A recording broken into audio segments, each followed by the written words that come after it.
Kimber has long been a household name in the 1911 community.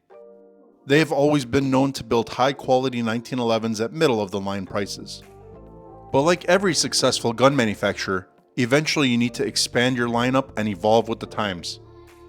9mm double stacks are flooding the market like they're going out of style, and for good reason. People see the benefit of having all-metal pistols that are flat shooting with high capacity and lots of features. We're getting spoiled left and right with offerings from Springfield, Staccato, Wilson Combat, and several others. So Kimber decided last year that they wanted to join in on the fun.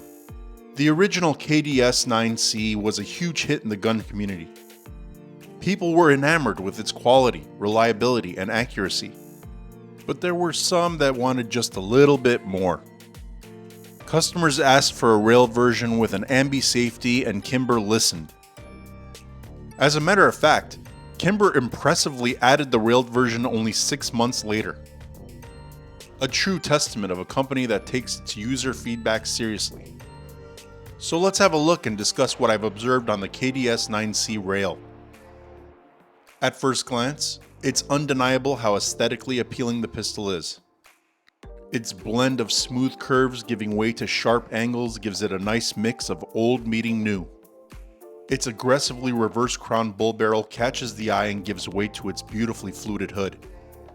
That's not where the fluting ends either, as you notice the entire barrel has been fluted to allow debris to collect inside the divots instead of causing a stoppage by collecting over the barrel. The two-tone Cerakote finish is subtle and tasteful. The grips and line patterns melding from the frame to the G10s all flow purposefully and beautifully. The light rail breaks apart the curves coming off the grip to give a more tactical edge. Then you move up to the slide and notice that the serrations are shallow but plentiful on both the front and back. They are assorted in a random angled pattern that looks more modern than your typical 1911, and they flow to the tri-cut top of the slide. All in all, it's a well-designed and good-looking pistol. And when it comes to functionality, it does not disappoint either. This pistol is extremely reliable and incredibly accurate. My first several shots at 10 yards garnered an impressive 2-inch group and left me smiling with complete approval. Mag after mag, it was evident that this pistol will hold its own as a dependable EDC. The optics cut sits shallow enough to feel natural when drawing with an optic, and with 15 rounds using the flush magazine while having an additional extended 18-round mag, it makes this pistol a serious piece of protective hardware. Indeed, shooting the KDS9C left me with a very clear conclusion. It is an ideal pistol for carry. But it's not all sunshine and rainbows. It did have a couple flaws that can be argued as being consequential. For instance, the shorter grip gives way to a tiny gap between the magazine baseplate, and your pinky will find its way to get pinched into that tiny gap on every shot.